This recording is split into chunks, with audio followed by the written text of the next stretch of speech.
tu rem dai na an tual hanin shamtlai tir mun rak sileu shin EBO ne ke tampi rem dai na ko nen rak tun chang ti kan thai atu tiang nan jen tun na rem dai na ko ha pe tai mo EBO nan jen tun nak ti taran sim ko ha mo ma chu zai da cham bao nak la mo tam kin lo nak song mo ren tun a har nak ta ti zai da hun nei ni mo so go wei he EBO ham thok ten Burma office mi chu rak sarkar rimin tin mi pakhat rak nei mi chu mo the see chun supporting the peaceful transition to democracy in Burma this go to bo chu tlong ten chan thar mo democracy ra ma kan tlong khon nak ding a chui a tel mi dia te stakeholder kan ti mi siam tlai sia party sia civil society so nga makha bom khasi tu nwen sim na chajun peace process a thok chu kum thong hin le kum thai khat si cho e kum thong khat te zo kwale song kwale kum riet liao khan vai khaban do bom nak program rak to asi chu liwa chen nan thai ban to gen koram jong chu ram kip ni sanction le chun to le chun hau pau ni khan rak non khak si chmo Khatika Khan Ramdang Chauza Dong ne Khan Burma office mang Khan zekinda kambob khon hanga ti mi kha rak tok tan ni chu si toy na ka chima chu National Reconciliation Program tu NRPC kan ti he ngai chu ya khan Burma office ni hin National Reconciliation Program ti NRP kha vai zekin talai kum thong thi in kan rak to chang sa ta bo chu tim to nak ngai dingin ma chunga chimnu mi chu ma mi phun chunga ma chu intra ethnic consultation kan ti si mo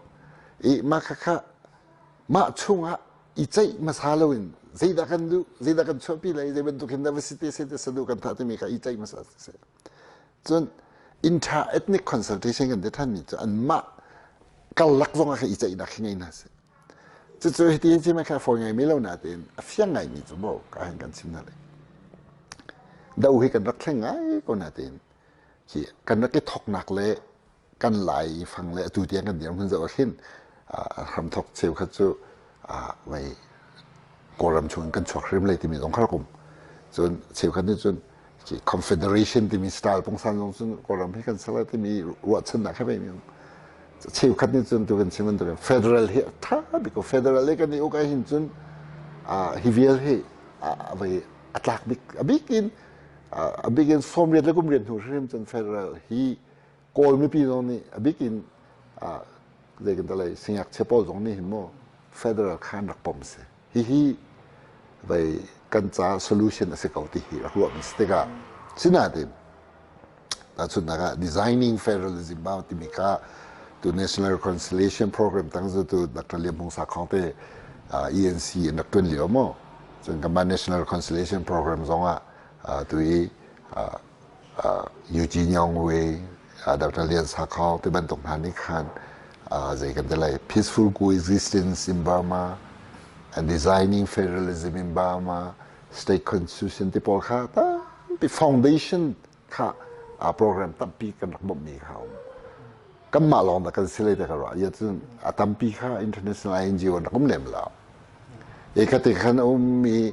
to ethnic nationalities council na kha state based kan ti mi chu federal kan du cha khan federal kan ti mi chu pini achi khan sala state based asi oxity mi concept khan ENC dong chu da mi se e kum thom hi le kum thlai khat yang kha ENC dong chu ma national reconciliation program ni 100% kan dak support mi se ko chu long silawin to e nu lei pol to e ta chuna women league of Burma hitaben tok chun chukai atel mi chungtwa nu bu na pol jong kha nai le political awareness ngai khona kha participatory kan ti mi anitel khovin na kha cholong sel civil society dang jong seminar jong se kha program tanga khan tam pi kan rak bom ina se e toy na chim chun kum thong ni la kum thai kha rak phak te ga khan chawza ni august ni kul ni sei riet ka lo ma chu khan tang chu shem tlam bu kha ได้หนักลำชวนใจกันเท่าไรอาวุธสิคนหนักได้ก็ส้มหนักอาวุธตัวได้ก็ขันขาเลี้ยวขันทิลปนิมประคัดหนักอะดูมีหนูมีจนถ้าจะเขาเดินสีเดียจุดได้หนักตัวบัลลูมีพอลตัวอีกเองอยู่เต็นหาตัว CNF เตพอลปะอูเตพอลข้าพอลเวลเตข้าอักตัวบัลลูมีอันสิขนาดพอลขันดูอดูเราตัวพอลจะเขาเดินสีเดียจุดได้หนักกุมเลยสรีรักตัวจังงี้อาศินปีเลยรักเกียรติมีพอลข้าฮีจูอันตัวเดียวเราอันกันเล่นนี่ตัวเราอันกันเล่นทั้งก็เลยทีซุ่มเล่าหนักงั้นปีเหรออันนี้ต้องซุ่มเล่าที่มีข้าวที่ของตัวนี้ซุ่มเล่าเสร็จแล้วมาหนักไงเว้ยข้ากันละก็ขัดให้ตอกหรอกกลุ่มทองนี่เล็กกลุ่มเล็กขัดออกก็สายอันกันสมนี่จะออกจุบาเทียงเขามันนี่อันเล็กรินหาเราเจ้าสาขากันดูไลแล้วกันนี่ตรงไรแล้วอีข้าเดียร์มันเลี้ยวขันพี่กินกับวันชิมกระดูกมิจูโรบามาออฟฟิศกันนี่แต่ละนักประคัดวันหลังตลาดท้าก็รู้แต่ก็รู้มิจูตุยตำราตินสิ่งนี้ยะทาวันจีอวงมินมั้งอีเลี้ยวเห็นอวงมินเลยอวงตองแต่มีปัญหาขาพีซกองดาวันแปลกมีนสิอวงมินนี่ขันท่าตินมิสเตอร์ฮันยองเวยเมื่อถูกกำไม Executive Director สงครามตอนที่เขาใจตินเตลินนักบอมคงฮะมั้งต่างจุงเข้มใจปอดให้เห็นอันกันเล็ดเลยมั้งบีอันกันเล็ดเราจะไม่ต้นนี่ต้นหนักตัวกันดูเขาที่สิจุดนั้นมันนี่ facilitate นั่นกันตัวแต่ข้อเสียจุนบิโรก็ดูหน้าที่สิท่ากันที่เกี่ยวกับโลกาเทลเวจ้ามั้งกรมทองนี่เลยกรมเลยขัดออกตูบาต้องเลยขันสกาวเวีย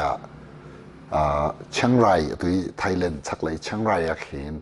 มาเรียกว่าเติมมีจุด KIO CNF KNU ส่วนมูลพิธีปาร์ตี้ส่วน RCSS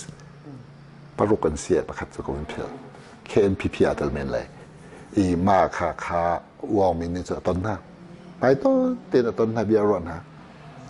จนอดังตีจงรถมินหานุ่มอีข้าอันเวกีร์ติกาวงมินจงจูอันจุเวสิเลยจูที่เสียจุนันที่ไว้อภัยสิบิกRCSS นี่เห็นกุมทองนี่เลยกุมเลยคันDecemberไม่ใช่เนี่ยมินรักมาเลียวแต่เห็นบอกรักประคับมิจูUNFC ที่มีเข้มไล่ปอลนี่อันตัวมี alliance ประคับอันนี้อันโคราชนี่จะได้สิที่เสียจน collective negotiation ที่มีอบูบินปุ่มปากกันอันสมมีสุดจุดมั้งอีตัวจะเลยตรงนี้ที่มีจูque preliminary ceasefire ที่มีจูอัตวนใจกันแต่ไรกะได้หนักเตียงให้จูหุ่นคัดเล่มหุ่นคัดนั่นสิ่งหนึ่งอาคาเลวจ้าปุ่มปากกันชนเขาสิปุ่มปากกันหัดหลักนังไงเขาสิละที่ union level ที่มีสิละ political dialogue อักษิตกันสุด collective ข้าไปแล้วตัว preliminary ceasefire ให้จูปุ่มปากกันเสร็จที่มีข้าอันรักเดียบปีมิสิพุ่นนังจุนอามันจุนสิ่งนั้นส่วน UNFC เลยอินเดียมันจะได้สิที่จุน now collective อะไรปักขัดเตะหินจุนกันเน็กตัวแบบสโลอันกันเนโซสเลยสโลอันกันน้ำเนโซเลยที่เป็นตัวสองแค่รู้ที่มันสิงฮะบูปีที่เห็นทองไรที่อันรู้มีน้องส่วนอามันเล่าที่หนักสองส่วนไรเล่าอีโม่อันโคราชนี่คันสิเลยจุกันแล้วก็ขั้นอาไปจ้าขั้นมารู้นักปันนี่กันแล้วขั้นทะเลแล้วเราหนักจะเสียRCSS นี่มีเงินทุนดีปันนี่นักมีเงินทุนมีจะเสียนับปักกันเสีย2012 January นี่รกปัจจุบันนักวันศุกร์ตัว KNU สิขัดขันกับวันศุกร์ว่าไม่บูไทยลีเนียนทุนตัวจุดนู้น bilateral agreement ครับให้ทีมมีจะมาขัดยังขายูโรบามาออฟฟิศนี่ facilitate กันตัวกัน meeting เปล่าค่ะสิ่งข้อชมกันบ่มนะอดีตมีไพ่สถานสังเสษต้นนักเสษเบรอนักเสษที่บอกค่ะกันนักทั้งไงจะลองเสลวิน ตัวนี้กันชิมันตัวกัน political dialogue อักพักที่ก็จุนมุ่งขัดเดียชดหาวที่มีคาร์กรจิมิสก็มาจะจุนกุมทองที่เลยกุมเซนที่ February ท้ายเห็น ethnic seminar กันนะครับช่างหมายเห็นฮิลิโอเห็นให้ยินชิมกันตัวปุ่มปากเกมไม่ต้องนี่อัตุยกันตัวปุ่มให้กวาดเราจะได้ครับผ่านนี่ January ทักชงเฮ้ก็ลองมาค่ะคอนเซ็ปต์กันชิมกันโซมนะต้องนะครับจุดกุมทองที่เลยกุมเซนที่ February นี่กุลเล่นนี่รูปกินกุลเรียดกันลักขาช่างหมายบูเลเรียดอันรัสว่ามันให้กูจะเรียนนักทัศบูเลเรียดกันนี่โตนี่ทุ่มชงมีติ้งกันตัวกันส่งเพียรมีประคัตจูไว้ฮิบันตุเห็นท้าฟัดตินต้นนักกันยังไงจุกาจุดใจจุกเดียวแต่กันนี่รู้อันอะไรจุดอินฟอร์มัลสักก็จะว่านี่กันฟิลมีน้องสาวกันมาเชื่อมน้ำชงกันตัวจุดตัวแค่ไอ้เว้อันเอากันท่าบุชอิมบันลาเรียมนี่เห็นยูโรบามาออฟฟิศนี่จุดกันนี่คุยนักจุดจนเราเรียนกันหลักเดียวกูเดี๋ยวakan request akan kan ti March มั้งกุมทองที่เลยกุมเลยนี่ March ไทยกุมทองที่เลยกุมเลยทุ่มSeptember เดียงมาจากยูโรปามาออฟฟิศนี่ Working Group for Ethnic Coordination ที่ WGEC กันนักที่มั้งมาจากกันนักตัวกันนักเทรนฮะกันฟันฮะจูปีน่ะจู่ๆถ้าฟัดติงกันเนี่ยต้นมันจะสิเด็กกันตัวที่จุนตัว international peace process ปอลค่ะเดี๋ยวกันจะเวส่วน political dialogue กันตัวเสียจุนไหนกันจะมี framework หาวมีใจด่าตันไรใจด่ากันใจไรใจติกาด่ากันใจไรที่ปอลค่ะมั้งส่วนบักค่ะ framework for political dialogue จะมีค่ะกันสวยจะลองเสลวินตัวมาเลียวจุนNCA กันแต่แล้ว comprehensive ceasefire agreement ตัวนี้จะปักขัดเจียวนี่จุน ceasefire จะกันตัวจังจะจะปีหัวบิน comprehensive ไงก็ได้นักตัวอีมานี่จุน political dialogue กับ mandate ไปเสมาค่ะตัวนี้กันสินเสจุนไปค่ะ comprehensive ceasefire agreement and the framework for political dialogue ที่มีpaper ประกาศกันนัดสุดจุดคอยตัวกระชิมมันตัวมาสทากลุ่มทองนี่กลุ่มเลยนี่กลุ่มทองนี่เลยกลุ่มเลยทุ่มsorry มาสทาไม่ใช่เอเปรกลุ่มขัดอะไรวะกันจนมาดราฟกันจ้าไปเด้งกันลงถึงดีจังจนอันมาเลยอันบูเชียวตรงกันใจกันอะไรวัดสิมเปียนักเลยลุงตินนักเวลาตรงกันตัวอามาเบลเตมาจนกันนี่ตาร์ตาคอยมีใจเดซีเดียจุนตัวไหนก็จะมี UNFC ในขานโอเคฮิวิอาแต่กันช่วยพี่ให้จุอาซาตุกสังเอาแต่จังหวะปีไรชนไรที่มีค่าวุ่นใจเสียค่าที่ค่า UNFC เลยนี่รำทุกเต็มเดียวชิมต้นมีจ้ะ collective ที่เรามันก็สิมั้ง inclusive collective ที่ก็สิตัวไหนก็จะมาจนกันมานี่กันตัวอะไรที่สักยะ UNFC จุดมาเลี้ยวจะบูรุกร้องนั่นจ้ะบูรุกร้องนั่นสีฮีกายอาตองมีอาวีมีให้บูเลสุยร้องกันสีจะติดนั่นสิไรUNFC plus 1 plus 2 plus 3กันที่ไรมันคัดเตะกันกันก็อะไรที่สิยะตัวนี้ก็ชิมจน KNU ให้ที่เป็นตัว RCS พอแล้วกันดูเวลาแต่ก็ UNFC นี่คันจูนท้าพักแต่กันจนWGC กันชัวแต่จ่ายกันไปกันชัวไอ้จิมก่อนหันเองแล้วมาไอ้เกมมา politics อีกระเจกันแต่ละรำเคลเรียนกับตัวนี้ก็มีเทียจักวิคัดแล้วก็อาเตลเรียนประคับเสียจนฮิตลุกลงคัดเรียนกันตัวอะไรกันตีเลี้ยวอีเป็นตกทีละชั่วไม่ฮิตแต่เห็นกันลงหลอกไงอีมากค่ะจ่าตีเทียมค่ะตัว KNU นี่เห็นและ RCS จน CNF ตอนนี้แต่สุนัขดัตเลียนสาขาแต่เจ้าจ้าสินั้นวักลปีติกันขันมาคอนเซปต์ค่ะเจ้าจ้าเนี่ยนักปมจ้ะนักปมมันจะSeptemberอีเจ้าจ้านี่เห็นอันนี้เนี่ยนักเชี่ยมีมูจุให้ดินสิ ตัวกันใช่ไหมตัวเป็นปิดขยันสีกันตัวเลยซีสไฟกันตัวเลยจนมาดีจนไปมาขับดดที่นั่นตัวปนามาเลยปิดทองสู้จนหัวขันอันชิมรีมิจูดดทุ่มนักจนไปขาเชื่อมไล่ปอลในขั้นอันเชื่อมมันเช็ดดีเลยจูอวันดดจูในงานยี่ปาร์ตี้อันพูดเลยอันดุสิเลยในงานยี่ปาร์ตี้อันพูดเลยเยอะก็พูดหลุดเลยเยอะก็พูดแต่อีเสียจนพาร์ลิเมนต์นั้นหลุดเลยพาร์ลิเมนต์ช่วงนี้เชื่อการอุปเดชกันเรื่องกันจนเจ้าตาเนี่ยอันชิมรีปักสิออฟฟิเชียลปักกันชิมรีจูกลุ่มท้องที่และกลุ่มเพลงที่มาสทาร้องอาสุรกันดีอันนี้มาขัดจูอะไรติมให้นี่อะไรครับสินาเตียงขัดเลยอะบูใส่สิ่งที่เรียนเราขัดที่ฟุนมีนี่กันดูเรามีค่ะอาการเขาดีแล้วจ้ะขัดเลยกันมานี่พุ่นยังไงกันชิมส์อันดูมีค่ะกันดูเราที่นักใช้กันดูเราที่มีจะเป็นตัวสตริงเมนต์นั่นชอบแล้วฮีที่หินทารุโมที่มี counter proposal ตัวที่กันเจ้าอะไรตรงนั้นอันลงสิเป็นตัวกันเบียนรักชิมกันทีนี้ก็จะรักกับเลยตรงเสียมาเลี้ยวไอ้ช่วยดูตินสิงเจ้าตรงนี้กันhe it's workable อาศัยเขาขัดที่สติกาขันกับมาจุดเล็กนี่เช่นจังตัวนี้ก็เชื่อมาจน WGC นี่ขันเจ้าบอกสิเสมาเลี้ยวจนแค่ขันนั้นที่น่าเป็นตัวเองกว่ากับโซนนี่ขันฟ้าเป็นอัตราเลี้ยวนั่นสิยีไลซ่าเตียงข้าอันมาบูตินรันจงเตียงข้ากันมาเสียในสองปฏิอันทีมั้งปฏิสกัลมั้งจ้ะข้าเตียงข้าฝักตัวกันไป operation อันนักตัวที่ก็เจ้าบอกสิแค่เอา headquarter อะไรหิน ethnic seminar กันเอาอะไรที่ข้าสถานตัวนี้ก็เชื่อมาจนกันมากข้า September ที่ยังตัวก็เชื่อมันตัวมั้งOctober ไลซ่ามีจริงตัวดิ้งเตียงข้าเกี่ยมาให้หันยองหุยให้ไปตั้งเต็นประคัดเจียวกันกับไป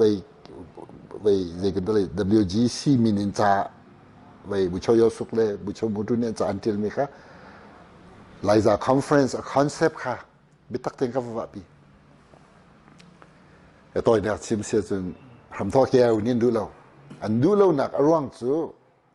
UNFC มีเสลามีทิลกันตัวเลยเราที่ UNFC จะมาเนี่ยฟรีจ้าอันหัวจน UNFC นี่ตัวหมอเขานี่ตัวหมอขับเป็นตัวขับไปปีเด็กข้ากันชิมเด็กตัวนี้ก็ชิมมาจนเนาะUNFC มินพอร์ตเดวินแสนมาตรงจุดหลังจากดูเลี้ยมที่แล้วแกว่ากันตัวไอ้เขาที่คิดเขาดีตัว ethnic conference ปีค่ะไลซ่าเนาะ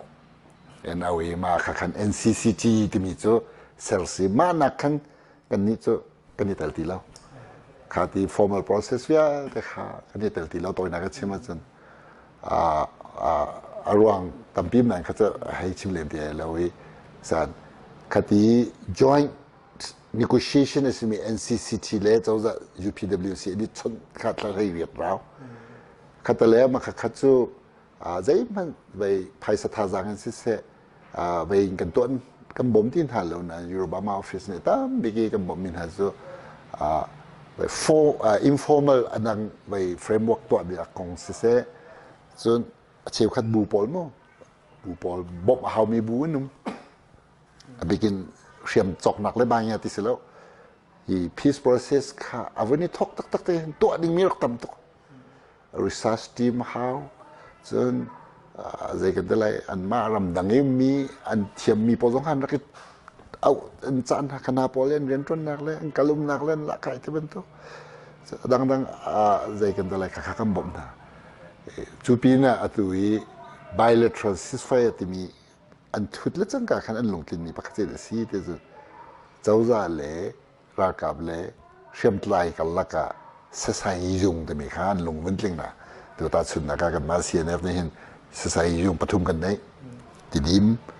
ชานกลางเล่มาตุปีอ่ะจนรักไฮปอลนี่เห็น ALP นี่เห็นประคัดอันไหนเจ้าดัวจนไปปอลนี่เห็น RCS นาคาซงนี่เห็นคำที่ประคัดอันไหนจนRCSS นี่เห็นปรุกันไหนเว้ยจน KNPP นี่เห็นปทุม PNLO นี่เห็นปทุม KNU นี่เห็นปรก so DKBA กันจะมีนะ KPC กระเรนปอลโมกระเรนฮิตเชื่อมไหลปทุมมันหนูเนี่ยมาตรงนั้นปทุมกระเรนใน ABSDF นี่เห็นปะขันในมูลพิธีปาร์ตี้นี่ปัสริอาซาพิธีสมทุมเล่จุงสริจุงสมทุมเล่จุงกว่านาคาเห็นจุงสมลีโอ้นาคาตัวนี้อันนี้ค่ะบ่มหนักหลักขันให้ดูเราเว้ยขันให้บ่มเล่นหาแล้วมาจะจุงสมทุมเล่จุงกว่าจะกลุ่มทองที่เล็กกลุ่มสิงนี่ออกจูบาทานอตุเตียงให้อันจุงทันนะอันลาค่ะอันเรียนต้นนะอาจจะต้อง operational cost เลยมั้งส่วน capacity เป็นตัวบอกให้เจ้าจะให้ปีนักเต็นเนาะเจ้าจะเชื่อมนี่ให้ปีนักเต็นมาปล่อยให้กันมานี่ตัวอย่างให้กันให้บ่มกันนะตัวอย่างเราให้กันให้บ่มกันนะจะตัวนักที่มาจุดEurobama office นี่ peace process กันบ่มท่านเชื่อมใจของรองสริต political party ปอสงข้าpeace process อันนี้ตลนักเป้าอัน meeting เวลเตอันกลุ่มนักวิเตลองให้กันมานี่กันบ่มชิมนะ so CSO ให้ที่เป็นตัว poly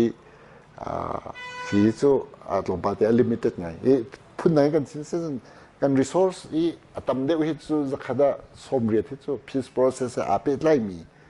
เชื่อมใจทางเราที่สิเราขึ้นโน่ดังนั้นparty ต้องเสียโซ่ต้องเสียขลงขัดกันให้บ่มไปเทียมนะ